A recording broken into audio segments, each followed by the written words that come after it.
Maintenant, là, c'est la connaissance. La connaissance, c'est la troisième branche de l'évangile.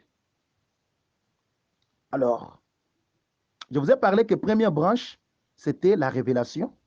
Et la révélation, on pose la question, le pourquoi, pour connaître la révélation. Et quand on a la révélation, on connaît Dieu dans sa hauteur.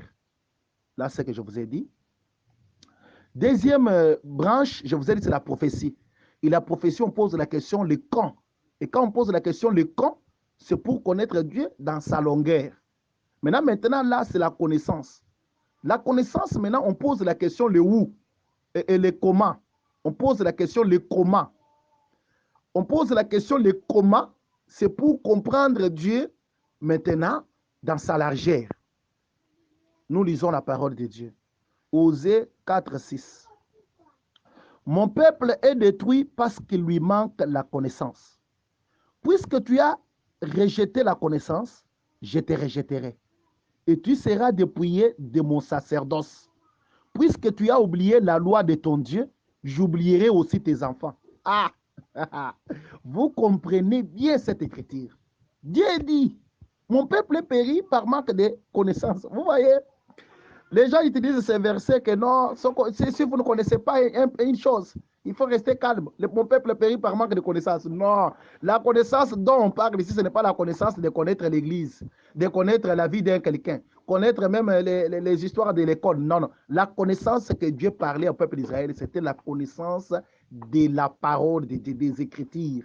Il y a une différence entre la connaissance du monde et la connaissance de Dieu.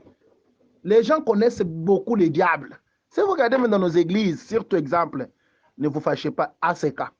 ACK du 1er janvier jusqu'au décembre, on vous parle seulement description du diable, malédiction satanique.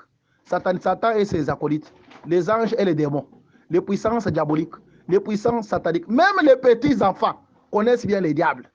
C'est-à-dire que beaucoup de thèmes, il y a toujours les diables. Diable, diable, diable. Les gens ne connaissent pas Dieu beaucoup. Il y a même des églises où on nous prêche les 7 démons qui dirigent le monde, les 7 puissances diaboliques, les 7 Satan. Voilà, tout ça, les gens connaissent que Satan. Tu vois que les gens vont jusqu'à la profondeur du Satan. Mais les gens ne connaissent pas Dieu. Or, pour vaincre Satan, il faut connaître d'abord Dieu. Et là, maintenant, on peut connaître maintenant, voir maintenant comment détruire les tactiques du Satan. Voilà. Mais la Bible nous dit, parce que tu ne connais pas, tu n'as pas la connaissance, Dieu dit, je te rejetterai et je rejetterai tes enfants. Quels sont tes enfants? Les enfants, c'est les gens que toi tu diriges, là, sont tes enfants. Quand tu n'as pas la connaissance de la parole, tu te tiens devant les gens, tu parles de n'importe quoi. Dieu va vous rejeter. Et vous? C'est pourquoi vous voyez dans nos églises qui étaient en Mbujimaï, nous avons gêné, prié. Il n'y avait pas de solution. Pourquoi? Il n'y a pas la parole de Dieu. Lorsqu'il n'y a pas la parole prêchée, Dieu n'est pas là. Là, ce sont vos slogans. Pourquoi nous avons besoin de la connaissance? La connaissance nous aide de connaître Dieu dans sa loi. C'est-à-dire que la connaissance, c'est la constitution même de l'Église. Sans la connaissance, on va se perdre.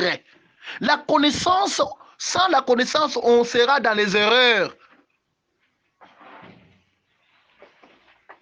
C'est pourquoi une église qui a la connaissance de la parole de Dieu, cette église ira de loin. Connaître les Écritures, connaître... Non, cette écriture-là, ça veut dire que quand on parle des femmes, la femme là était comme ça, il avait fait ça. Le fruit qu'Adam et Ève avaient mangé, l'arbre là de la vie, de connaissance du bien et du mal, c'est ça. La connaissance, je connais ça. La connaissance, c'est-à-dire que tu maîtrises la révélation, la prophétie, et tu peux les dire facilement comme ça. Tu connais la parole de Dieu. Dans la connaissance, on fait asseoir Dieu dans les Écritures. On fait asseoir Dieu dans le monde maintenant, pour que les gens le connaissent maintenant. On transmet ce qu'on connaît de Dieu. Prenez Colossiens, chapitre 1, verset 10. Il dit, pour marcher d'une manière digne du Seigneur et lui être entièrement agréable, portant des fruits et de toutes sortes et de bonnes œuvres croissant par la connaissance de Dieu. Voilà. C'est-à-dire que pour croître, qu'une église croisse, il faut la connaissance. La croissance de l'église, ce n'est pas avoir beaucoup de fidèles. La croissance de l'église, c'est le niveau de la parole que ses disciples ont. Tu peux avoir une église de 5 personnes, mais ils ont la connaissance, la croissance. Mais tandis que toi, tu as une église de 1000 personnes, zéro. Ils n'ont même pas la connaissance de Dieu. C'est-à-dire que tu es en train de faire les synagogues du diable. Tu formes les gens pour la faire. Alors la connaissance nous donne la précision. La connaissance nous donne les choses cachées. Et dans la connaissance, on pose la question comment. Maintenant, là, c'est la connaissance. La connaissance, c'est la troisième branche de l'évangile. Alors, je vous ai parlé que première branche, c'était la révélation. Et la révélation, on pose la question, le pourquoi, pour connaître la révélation. Et quand on a la révélation, on connaît Dieu dans sa hauteur. Là, c'est ce que je vous ai dit. Deuxième branche, je vous ai dit, c'est la prophétie. Et la prophétie, on pose la question, le quand. Et quand on pose la question, le quand, c'est pour connaître Dieu dans sa longueur. Maintenant, là, c'est la connaissance. La connaissance, maintenant, on pose la question, le où et le comment. On pose la question, le comment. On pose la question, le comment, c'est pour comprendre Dieu maintenant dans sa largeur. Nous lisons la parole.